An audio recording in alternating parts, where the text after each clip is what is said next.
Bihar top में हूँ Adeshpuri. 70वीं civil सेवा मेंस एग्जामिनेशन 25 अप्रैल से होने वाला है और इसी हफ्ते एडमिट कार्ड भी जारी होने की पूरी संभावना है। देखा जाए तो 16-17 दिन बचे हुए हैं मेंस एग्ज़ाम को लेकर। काफ़ी उथल पुथल वाला समय रहा, सिचुएशन रहा, लेकिन आपको बता दें कि आयोग के द्वारा 25 अप्रैल मेंस का डेट अटल बना दिया गया। सिचुएशन ऐसे हुए कि छात्र अच्छे से तैयारी नहीं कर पाए हैं और 15-16 दिन हैं। सबके लिए जो है एक ही लाइन है, सबके साथ वैसी ही स्थिति रही है, कन्फ्यूजन वाला स्थिति रहा है। लेकिन आप ये 15-16 दिन भी कैसे यूटिलाइज़ करें जिससे अच्छा से अच्छा परफॉर्मेंस आप मेंस में कर सकते हैं। हमारे साथ हैं परफेक्शन IAS के चंदन प्रिय सर, इन्हीं से बात करेंगे। सर 15-16 दिन है और वैसे तो तैयारी कभी नहीं हो पाती है किसी भी छात्र की एग्जामिनेशन से पहले, लेकिन इस बार थोड़ा सर बहुत कन्फ्यूजन का स्थिति रहा। सभी छात्र ना चाहते हुए इसके चक्कर में आ गए। क्या कहेंगे सर, अभी सभी 15 दिन हैं?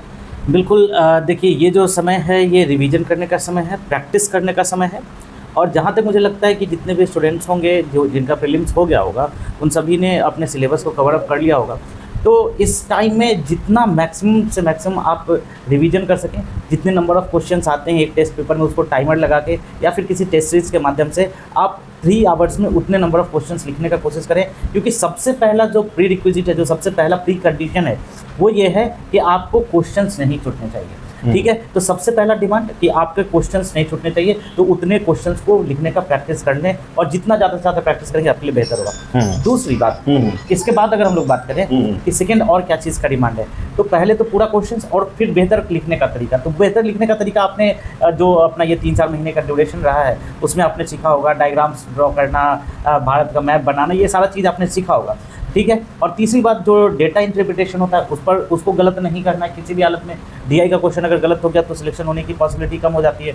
और चौथी सबसे महत्वपूर्ण बात कि इससे में आपको पूरा फोकस करना है। जो थर्ड सेक्शन है उस थर्ड सेक्शन में जो रीजनल हमारे लैंग्वेज का आता है, भोजपुरी, मगधी और मैथिली भाषाओं का आता है, उसके एसेंस को समझना ज़्यादा से ज़्यादा जो एस्से हैं उन एस्से के मीनिंग को समझना, उसके एसेंस को समझना बहुत ज़रूरी है। आप अभी के समय में भी जितने भी एस्से हैं रीजनल लैंग्वेज वाले, आप उनको कलेक्ट करके उनके मीनिंग्स को समझ सकते हैं, आपके लिए काफ़ी बेनिफिशियल है। सर लेकिन देखा जाता है कि जब मेंस का कम समय होता है तो लोग सेट प्रैक्टिस लिखने उखना सब छोड़ के ज़्यादा से ज़्यादा पॉइंट कवर करना चाहते हैं। हम लोग भी ऐसा ही करते थे, यार ये छूट रहा है इसको भी पढ़ लो, कहीं इधर से क्वेश्चन आ जाए उसको भी पढ़ लो।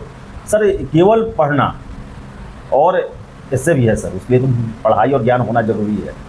तो क्या सर एक आप कर रहे हैं टेस्ट और ये फिर पढ़ाई, दोनों कॉम्बिनेशन दोनों में कैसे बना? देखिए अभी तक का जो टाइम था 1 महीने पहले तक आप उसमें पॉइंट्स ऐड कर सकते थे जो आप बात कर रहे थे। अब लास्ट टाइम में वो नए चीज़ों को पढ़ने का समय बिल्कुल भी नहीं। मैं हमेशा स्टूडेंट्स को कहता हूँ और मैंने भी अपने प्रिपरेशन के दौरान इन चीज़ों को फॉलो किया है कि कभी भी लास्ट 1 मंथ में आपको कभी भी नई चीज़ों को नहीं पढ़ना है। उन्हीं चीज़ों को रिवाइज़ करना है और उन्हीं चीज़ों को कम से कम टाइम में लिखने का प्रैक्टिस करना है। आप कैसे अपने आप को उस टाइम फ्रेम में अच्छे आंसर्स को लिख पाते हैं, ये बड़ा महत्वपूर्ण होता है। सब इसलिए तो मैंने कहा कि सबसे पहला सबसे महत्वपूर्ण पॉइंट ये है कि आप पूरे क्वेश्चन को लिख पा रहे हैं कि नहीं लिख पा रहे हैं, ये सबसे महत्वपूर्ण चीज़ है। तब उसमें बेहतर करना और उसमें उसको इंक्रीजमेंट करना वो बात का पॉइंट है। सबसे पहला पॉइंट कि आप सारे क्वेश्चंस को लिख पा रहे हैं या नहीं लिख पा रहे हैं। इसलिए अभी के समय में प्रैक्टिस करें, रिवीजन करें, प्रैक्टिस करें और रिवाइज करें। सर DI कितना इंपॉर्टेंट है? क्योंकि DI के बारे में यही कहा जाता है, नहीं बना तो पूरा नंबर साफ, मेंस होगा नहीं होगा। अगर बाकी में आपको सही से नहीं पता है तो कुछ भी लिख सकते हैं, DI में आप कुछ नहीं कर सकते। क्या कहेंगे DI को लेकर? सर DI में देखिए दोनों ही चीज़ें हैं। अगर नहीं बना तो बिल्कुल मार्क्स नहीं आएगा और बन गया, सही तरीके से आपने पूरा प्रोसेस को फॉलो किया है तो पूरा मार्क्स भी आएगा। तो ये आप प्रैक्टिस कर लें इसको। DI का लास्ट टाइम में भी प्रैक्टिस आप कर सकते हैं। DI को प्रैक्टिस कर लें और बहुत आसानी से स्टूडेंट्स इसको सॉल्व भी कर पाते हैं। तो DI में आप जितने ज़्यादा से ज़्यादा क्वेश्चन को प्रैक्टिस करेंगे लास्ट टाइम में, पहले भी आपने प्रैक्टिस किया है, आपका बन जाएगा और उसमें बन जाएगा तो पूरे के पूरे मार्क्स आएंगे। टाइम फ्रेम भी रखना पड़ेगा, टाइम फ्रेम पर रखना पड़ेगा। और मैं स्टूडेंट को सजेस्ट करूंगा कि फर्स्ट ऑफ ऑल जब GS पेपर 1 को करें तो उसमें DI को पहले बनाने का कोशिश करें। विदिन 45 मिनट्स आप दोनों DI को बना लेने का कोशिश करें। क्योंकि लास्ट टाइम में क्या होता है ना कि जब टाइम कम होता है तो उस समय क्या होता है कि कैलकुलेशन गलत होने की संभावना होती है। तो मैं सभी छात्रों को यहाँ पर सजेस्ट करूँगा कि DI को कम से कम शुरुआत में कम से कम टाइम में बना लेने का कोशिश करें। बाद बाकी सभी छात्रों का अपना अपना डिसीजन है कि वो कैसे आगे प्रोसीड करते हैं। सर 71वीं सर लगातार मैं ही खबर चला रहा हूँ कि मई में आ रहा है और लगभग 1000 से प्लस सीट के बारे में मैंने जानकारियाँ भी दे दी हैं। सर क्या कहेंगे सर, जो 71वीं के कैंडिडेट हैं, बड़ी बहाली ये भी होगी सर, ये भी 1500 के आसपास होगी, कोई दो राय नहीं है।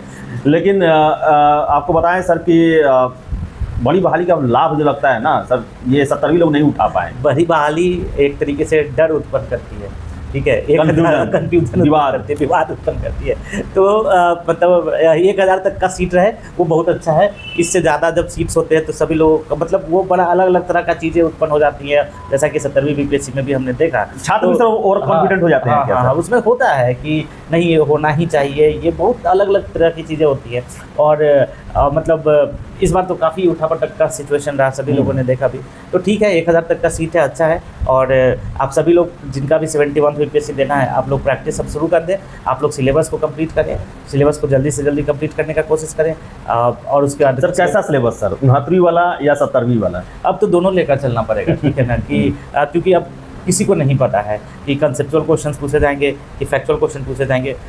ये आपके लिए बड़ा एक चैलेंजिंग टाइम है, आपको दोनों ही चीज़ों को करके चलना पड़ेगा, फैक्ट बेस्ड भी करके चलना पड़ेगा। आप तो छात्रों को यही कह रहे हैं कि दोनों आप में हाँ, दोनों... बिल्कुल दोनों ही चीज़ें हम लोग पूरा कॉन्सेप्ट भी बता रहे हैं और फैक्ट्स भी हम लोगों को बोल रहे हैं कि आप उसको याद करें। वन लाइनर्स भी क्वेश्चन पूछे जा रहे हैं और कंसेप्चुअल बेस्ड क्वेश्चन भी पूछे जा सकते हैं। तो आपको तो दोनों ही चीज़ों को लेकर चलना है। आप एग्जामिनेशन के ऊपर इस तरीके से ब्लेम नहीं कर सकते हैं सिर्फ कि मुझे सिर्फ और सिर्फ कंसेप्चुअल आना चाहिए। हाँ, लास्ट 70 गलत क्वेश्चन सर नहीं होना चाहिए। और 70 बीपीएससी में ये तो जरूर गलत हुआ कि आयोग ने पहले कहा कि हम पूरे तरीके से कंसेप्चुअल क्वेश्चन पूछेंगे और तब जाकर वन लाइनर क्वेश्चन पूछा, तो ये छात्रों के साथ एक तरीके से गलत कहा जा सकता है। लेकिन अब जब आप जान चुके हैं कि वो किसी भी तरीके का क्वेश्चन पूछ सकते हैं, तो आपको दोनों तरीके के चीज़ों को प्रिपेयर करके रखना चाहिए, कंसेप्चुअल भी और फैक्चुअल भी। जैसा भी थे आप उसके लिए प्रिपेयर रहें। किसी भी, अब जैसे क्रिकेट चल रहा है तो उसमें थोड़ी ना पता होता है कि कैसा बॉल आएगा, वो फुल टॉस भी आ सकता है, बाउंसर भी आ सकता है, इन स्विंगर भी आ सकता है, आउट स्विंगर भी आ सकता है। तो आपको सभी तरीके के सिचुएशंस के लिए आपको रेडी रहना है।